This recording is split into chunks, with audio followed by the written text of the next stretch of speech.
പ്രതാപൻ എന്നറിയപ്പെടുന്ന രാംപ്രസാദിന്റെ അറസ്റ്റ് വഴി തുറന്നിരിക്കുന്നത് രാജ്യത്തെ വൻ അവയവ റാക്കറ്റുകളിലേക്കാണ്. ഇയാളാണ് രാജ്യത്തെ ഒട്ടുമിക്ക അവയവ കച്ചവടക്കാർക്കും വൃക്കദാതാക്കളെ കൈമാറിയിരുന്നത്. പാവപ്പെട്ടവരെ നിസ്സാര പണം നൽകി കെണിയിലാക്കിയാണ് രാംപ്രസാദ് അവയവ റാക്കറ്റുകൾക്ക് നൽകിയിരുന്നത്. ഇരകളെ കണ്ടെത്തിയാൽ അവരുടെ രക്തപരിശോധനയടക്കം നടത്തി ഒരു ഡാറ്റാബേസ് തന്നെ രാംപ്രസാദ് തയ്യാറാക്കി വയ്ക്കും. വൃക്ക ആവശ്യം വരുമ്പോൾ ഏത് സംസ്ഥാനത്തു നിന്നുള്ള റാക്കറ്റാണെങ്കിലും രാംപ്രസാദിനെ ബന്ധപ്പെടും. ആവശ്യമുള്ളിടത്ത് ഇയാൾ ദാതാക്കളെ എത്തിച്ചു നൽകും. രാംപ്രസാദിനെ ചോദ്യം ചെയ്തതിൽ നിന്ന് ഞെട്ടിക്കുന്ന വിവരങ്ങളാണ് പോലീസ് ലഭിച്ചത്. ഓരോ വർഷവും രാജ്യത്ത് നടക്കുന്നത് കോടികളുടെ അവയവ കച്ചവടമാണ്.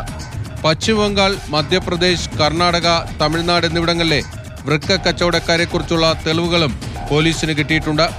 ഇവിടെ കേസെടുക്കാൻ കഴിയാത്തതിനാൽ ആ വിവരങ്ങൾ ബന്ധപ്പെട്ട സംസ്ഥാനങ്ങളിലെ പോലീസിന് കൈമാറാനാണ് എറണാകുളം റൂറൽ പോലീസിന്റെ തീരുമാനം. ഇറാനിൽ പോയി വൃക്ക നൽകിയ ഏക മലയാളി പാലക്കാട് സ്വദേശി ഷമീർ എവിടെയെന്ന ചോദ്യത്തിനും പോലീസിന് ഉത്തരമായിട്ടുണ്ട്. മെയ് പകുതിയോടെ ഇറാനിൽ നിന്ന് മടങ്ങിയെത്തിയ ഷമീർ കോയമ്പത്തൂരിലെ ഒരു ലോഡ്ജിൽ തങ്ങിയിരുന്നു. പോലീസ് അവിടെ എത്തുന്നതിന് മുൻപ് ഇയാൾ കടന്നു കളയുകയായിരുന്നു. ഇറാൻ അവയവക്കടത്തിൽ രാംപ്രസാദിനെ ഉടൻ കസ്റ്റഡിയിൽ വാങ്ങി കൂടുതൽ തെളിവുകൾ ശേഖരിക്കും. ഇതിൽ നിന്ന് രാജ്യത്തെ അവയവ റാക്കറ്റുകളെക്കുറിച്ച് ഇനിയും കൂടുതൽ വിവരങ്ങൾ പുറത്തുവരുമെന്നാണ് പ്രതീക്ഷിക്കുന്നത്.